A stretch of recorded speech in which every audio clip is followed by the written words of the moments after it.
Welcome back, my statics friends. In the last video, we started looking at centroids and how to find centers of area and centers of mass for objects that were made up of regions that were familiar shapes, such as rectangles, triangles, and circles, using a summation methodology.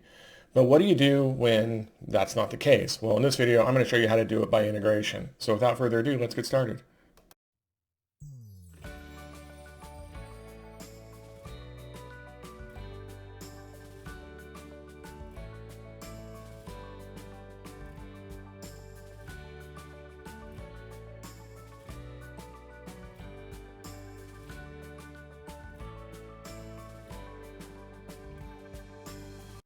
Recall from last time when we were doing the summation methodology, we had a formula that was x bar equals square root of xi ai all over the sum of ai.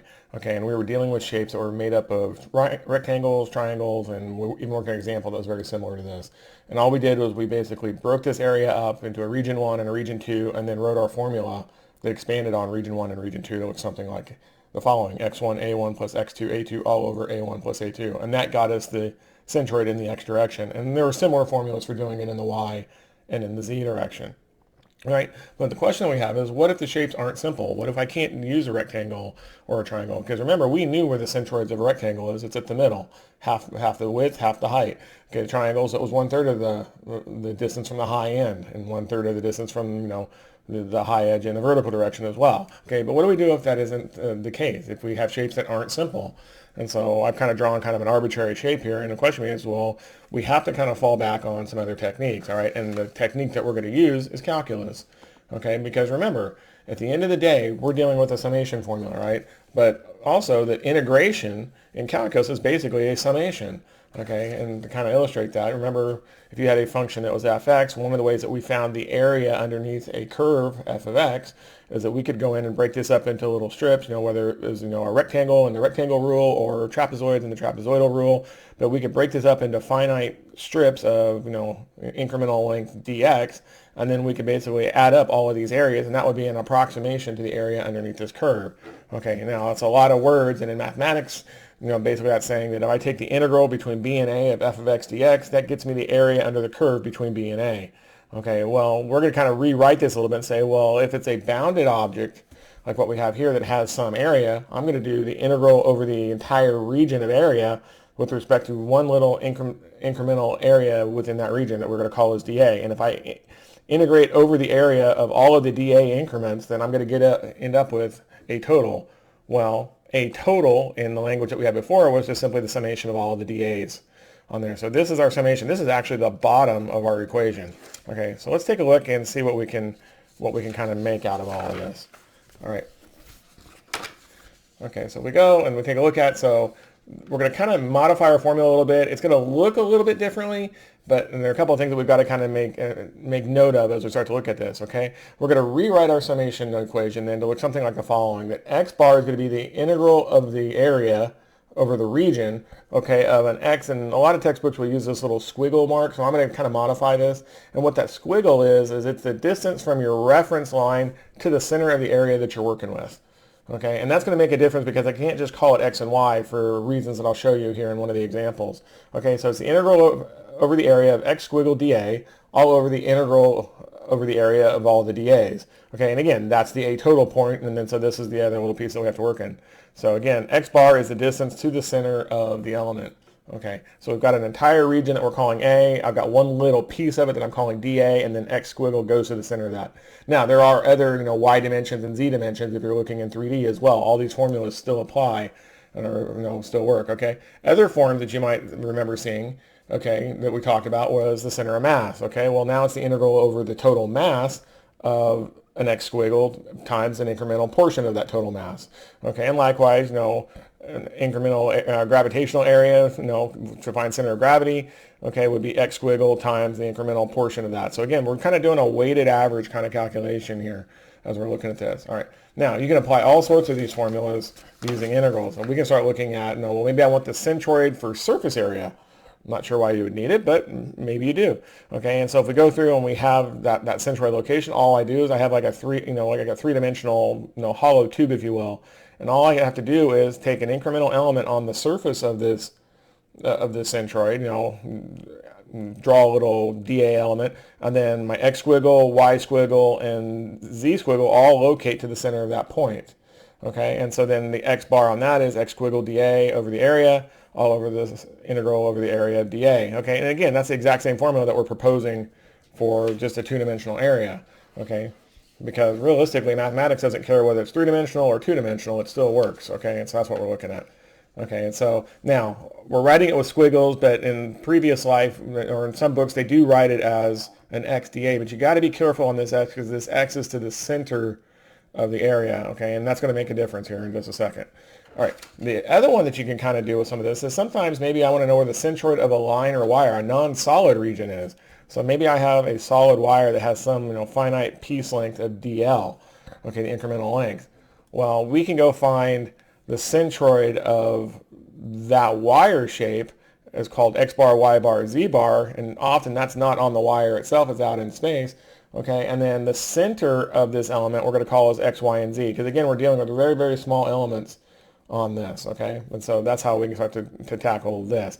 And then that would just be, again, the centroid in the X direction would be the summation over the length of all of the DL pieces. So this is kind of an arc length kind of calculation here, multiplied by the distance from the reference to the centroid of that, and that's what we're calling X. So again, maybe that's an X squiggle or it's an X.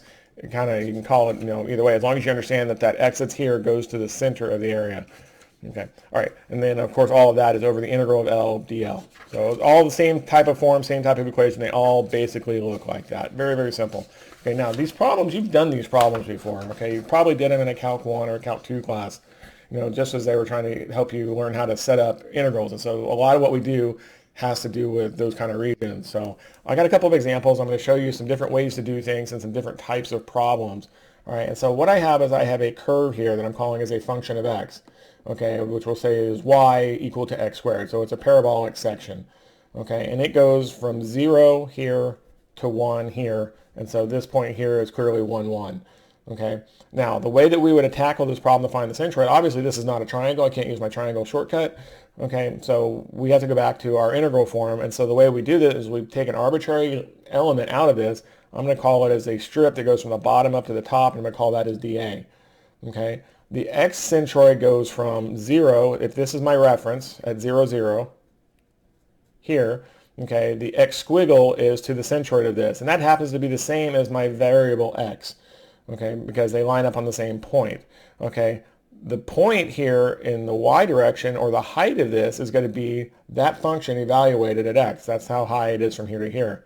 Okay, now the one thing to be careful of is that the y squiggle on this would not be h. Okay, the y squiggle would be half of the height of this, or h over 2.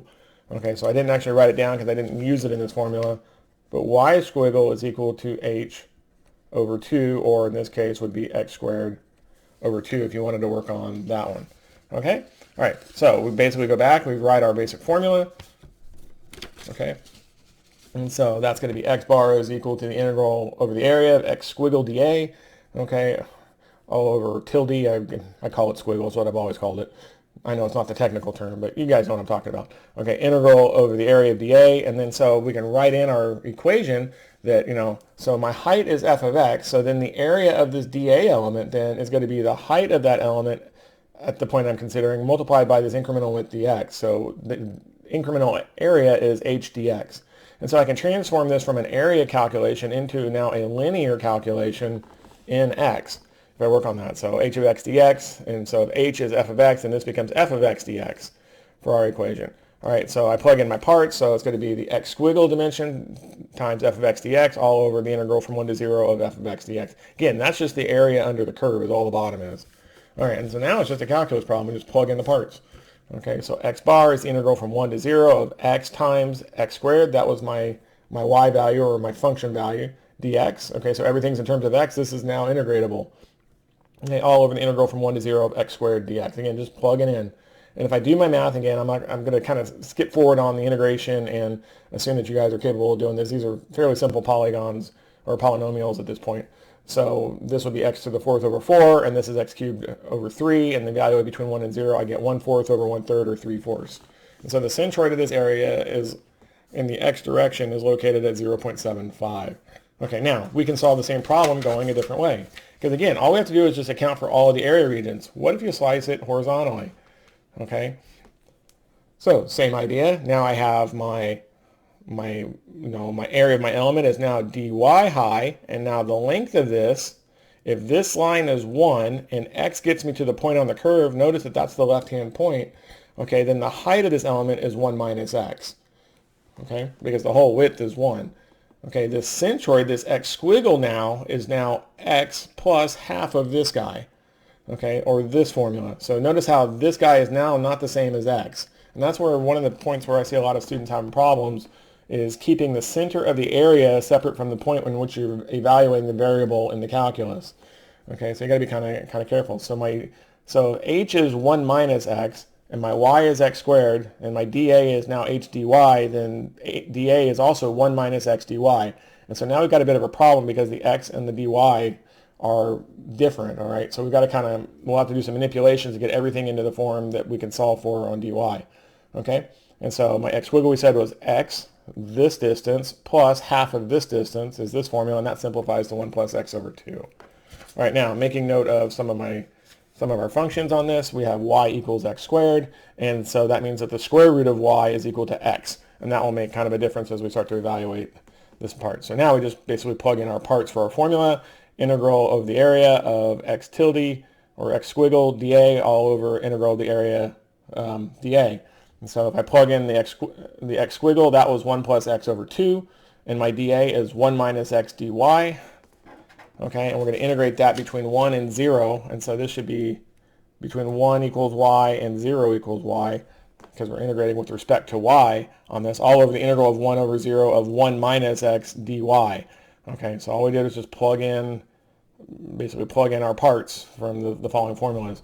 Now, we'll do a little bit of simplification, a little bit of algebra. Okay, this becomes 1/2 of 1 minus x squared dy, integral from 1 to 0, and integral from 1 to 0 of 1 minus x dy. Okay, and so now, like I say, we've got mixed variables in this. We've got to convert one way or the other. So I want to convert to the dy. So we know that x squared is a y, so this formula can be from 1 to 0. And again, this is integrated with respect to y. And so this is 1/2 of 1 minus y dy, because y is x squared. That's the upper bound of that curve. Okay, and then if we come in and do the integral from 1 to 0 of 1 minus x dy, this is the integral from 1 to 0 of 1 minus the square root of y dy. And so a little bit of a change there. And you can see that this method, is a little bit more cumbersome in some substitutions and steps that you have to do, but it will give us the exact same answer. So once I get it to this point, now it's just a math problem. Okay, slide this up just a little bit.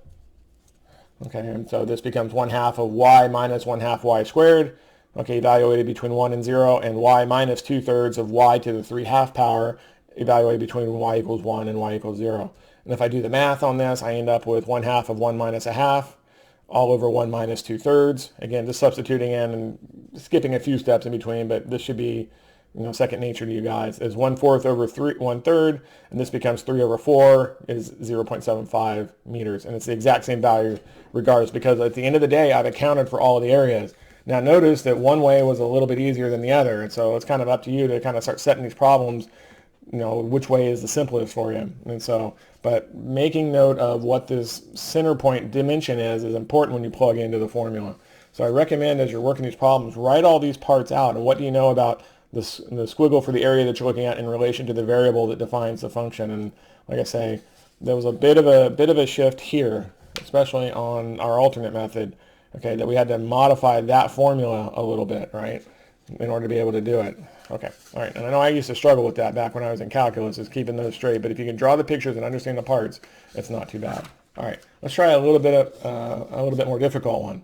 Okay, suppose I want to find the region bounded by two curves on this. So my area region would be what's bounded by the line y equals x, so I'm going to call that as F2, and then y equals x squared is the same curve as before, and that's what I'm going to call as F1. Okay, and again, we're going to come through and we're going to slice this thing vertically and see what we can do. And again, we're going to locate the centroid. So here's x squiggle, there's y squiggle.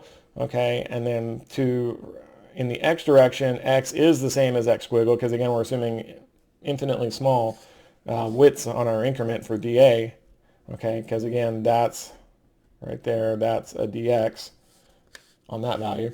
Okay, and so what are the parts that we know? Well, the height of my area that I'm looking at is going to be f2 minus f1. So it's the value of this function here minus the value here. Okay, and so that's going to be f2 minus f1.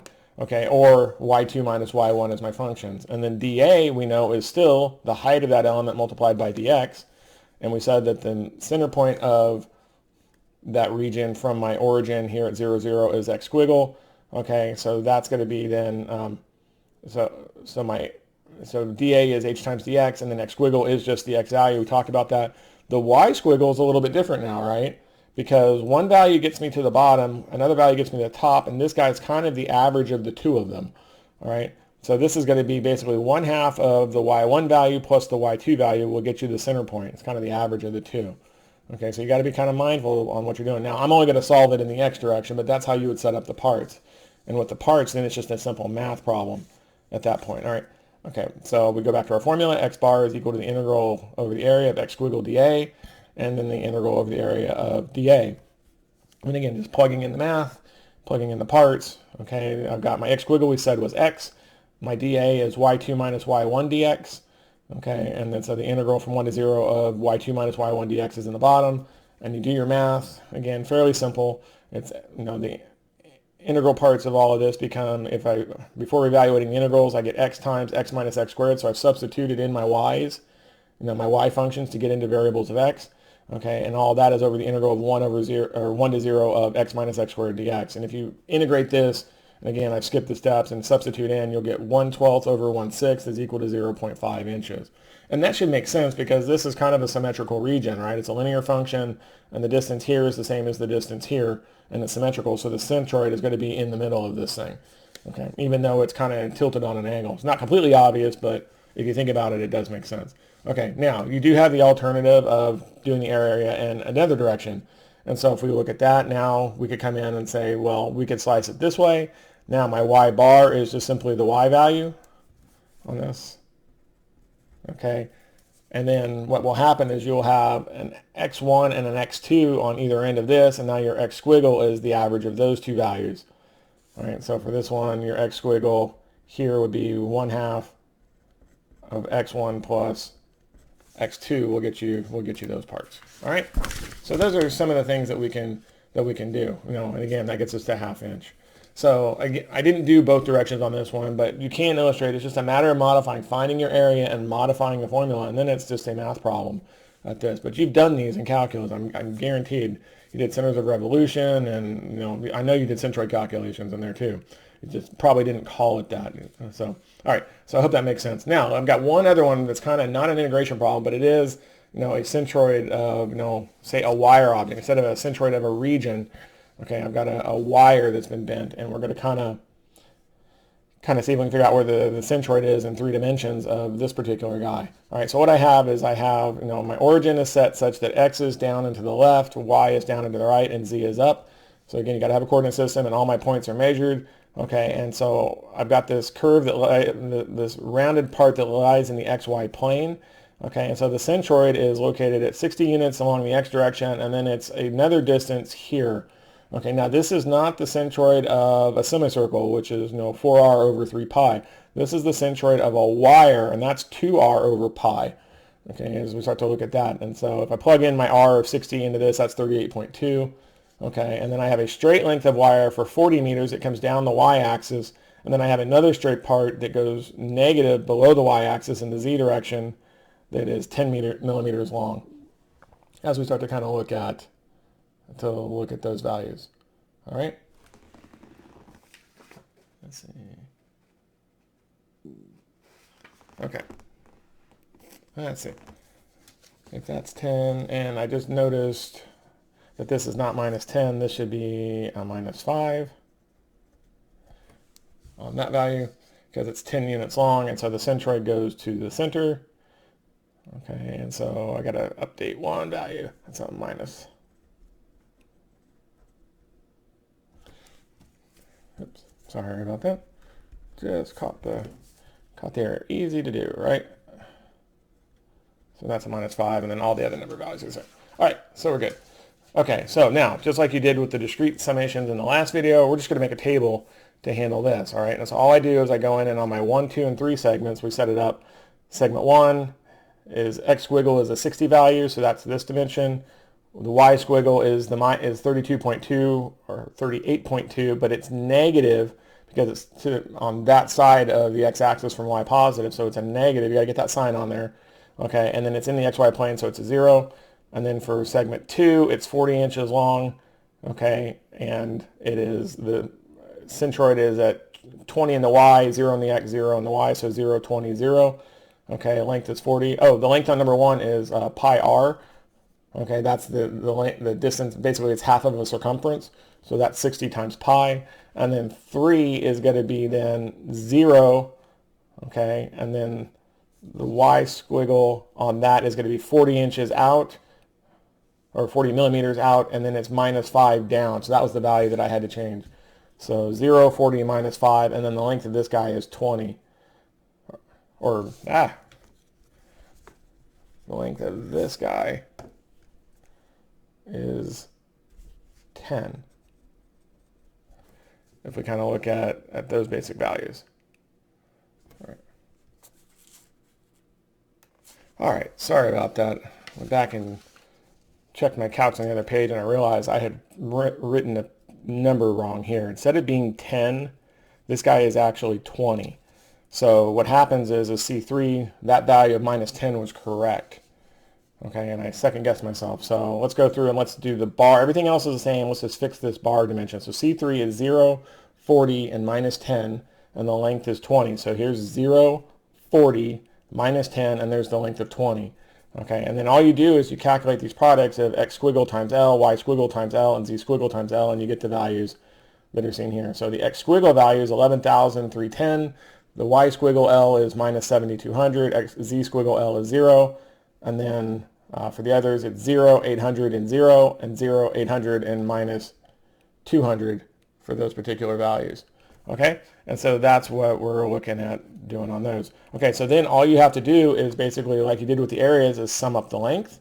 So that's 248.5, and then sum up all of the squiggles times L. So X squiggle L is 11,310, Y squiggle L is minus 5,600, and Z squiggle L is minus 200. Gets us those values. And then each of the centroids is just simply this value divided by the summation of the L. So I did the XL direction for you. Okay, and that is sum of X squiggle L over summation of L, 11,310 over 248.5. That's this number divided by that number. Okay, gives me a centroid location of 45.5 millimeters. Okay, and then my Y bar centroid is, if I do the same calculation, is minus 22.5, and Z bar is minus 0.805. Those are the values and the location of the centroid of this combined wired shape. So it's basically the same process that we did for areas. The only difference is you got to find the center of the centroid of the wire, maybe something a little different, and that's the trick on this parabolic or semicircular boundary that's here, that it's not the center of the area, it's the center of the wire, which is 2r over pi.